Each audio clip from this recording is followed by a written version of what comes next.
साल 2019 तक ये पूरा परिवार नेपाल में ही रहता था। उसी साल महालक्ष्मी की हेमंत दास नाम के एक नेपाली लड़के से शादी हुई थी। शादी के बाद दोनों रोजगार और बेहतर जिंदगी की उम्मीद लिए नेपाल से बेंगलुरु पहुंचे। बेंगलुरु में हेमंत एक मोबाइल शॉप पर काम करने लगा, जबकि महालक्ष्मी को एक नामचीन मॉल के ब्यूटी शॉप में बतौर सेल्स वुमेन टीम लीडर की नौकरी मिल गई। दोनों बेंगलुरु के नीला मंगला इलाके में किराए के घर में रहने लगे। बाद में दोनों की एक बेटी हुई। साल 2023 तक उनकी जिंदगी में सब कुछ ठीक था, लेकिन 2023 में हेमंत और महालक्ष्मी अलग हो गए। बेटी हेमंत दास के साथ रहती थी, जबकि महालक्ष्मी 5 महीने से व्यालीक्वल इलाके में किराए के मकान में रह रही थी, वो भी अकेली। हर 15 दिन या महीने में एक बार वो अपनी बेटी से मिलने हेमंत के घर जाया करती थी।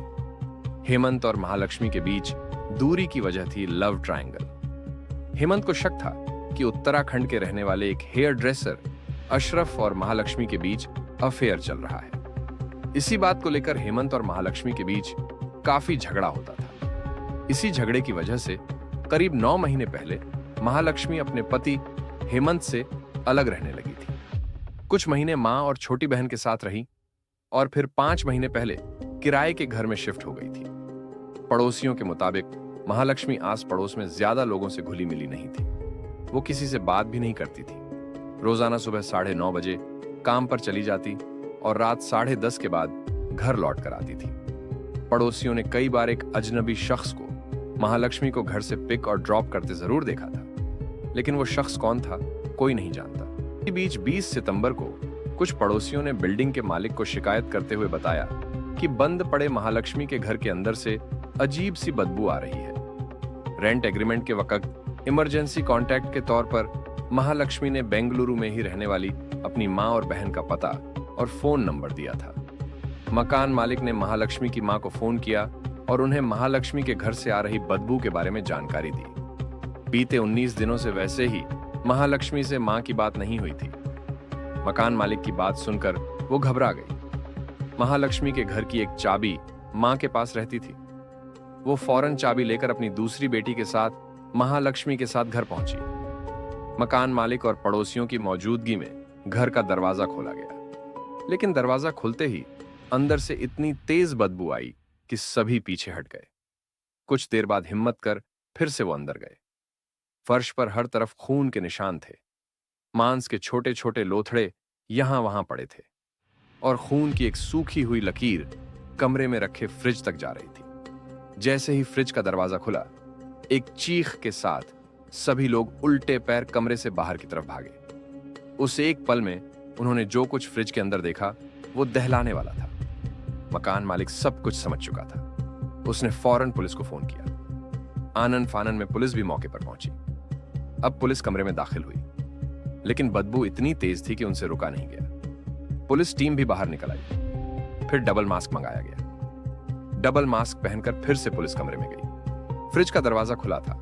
सामने सब कुछ दिख रहा था। फ्रिज के सबसे ऊपरी खाने में 2 इंसानी पैर रखे थे। बीच के खाने में इंसानी जिस्म के अलग अलग हिस्से और सबसे निचले खाने में रखा था एक सिर, महालक्ष्मी का सिर। लाशों के टुकड़े समेटने के बाद अब पुलिस ने कमरे की तलाशी ली। तलाशी के दौरान महालक्ष्मी के बेड पर रखा एक मोबाइल मिला। यह मोबाइल महालक्ष्मी का ही था। जब मोबाइल की CDR यानी कॉल डिटेल रिकॉर्ड को चेक किया गया तो पता चला कि इस फोन से आखिरी कॉल 2 सितंबर को किया गया था। 2 सितंबर के बाद से ना तो इस फोन से कोई कॉल की गई और ना ही कोई कॉल रिसीव की गई। इसी से बेंगलुरु पुलिस ने अंदाजा लगाया कि महालक्ष्मी का कत्ल 2 से 3 सितंबर के दरमियान ही हुआ है। पर सवाल यह था कि आखिर किसी ने इतनी बेरहमी से महालक्ष्मी का कत्ल क्यों किया? आखिर किसी की उससे क्या दुश्मनी थी? वो कातिल कौन था? तो अब बेंगलुरु पुलिस ने मामले की तफ्तीश शुरू की। पुलिस तफ्तीश में यह भी पता चला है कि 2 सितंबर यानी जिस दिन से महालक्ष्मी गायब हुई और उसका मोबाइल बंद हुआ, तभी से महालक्ष्मी के घर पर कभी कोई नहीं आया। यहां तक कि पड़ोसियों ने भी 2 सितंबर या उसके बाद कभी महालक्ष्मी के घर से कोई ऐसी आवाज नहीं सुनी जिससे उन्हें शक होता। हालांकि क्राइम सीन को देखने के बाद पुलिस का मानना है कि महालक्ष्मी का कत्ल इसी कमरे में हुआ था। इस थ्योरी के पीछे की वजह यह है कि जिस इलाके में महालक्ष्मी रहती है वहां किसी लाश को लेकर पहली मंजिल तक जाना मुमकिन नहीं है। जिस तरह से कत्ल के बाद महालक्ष्मी की लाश के टुकड़े किए गए, उसे देखकर पुलिस को लगता है कि कातिल जल्दबाजी में नहीं था। यानी कातिल ने घर के अंदर तसल्ली से लाश के टुकड़े किए, यानी कत्ल के बाद भी वो कई घंटे या बहुत मुमकिन है पूरी रात वहीं रहा। हालांकि हैरानी इस बात पर है कि किसी ने भी उसे जाते हुए नहीं देखा। 29 साल की महालक्ष्मी की हत्या के मामले में नया ट्विस्ट आ गया है। महालक्ष्मी मर्डर केस में अपराधी जो आया वो था उनके साथ लाइव इन रिलेशनशिप में रहने वाला मुक्तिराजन। महालक्ष्मी का मर्डर इसलिए भी हुआ था, उसे शक कि उसका अलग मर्दों से भी अफेयर था। महालक्ष्मी की हत्या करने के बाद आरोपी मुक्तिराजन अपने घर गया था। घर पहुंचने पर उसने अपनी मां के सामने हत्या की बात कबूली थी।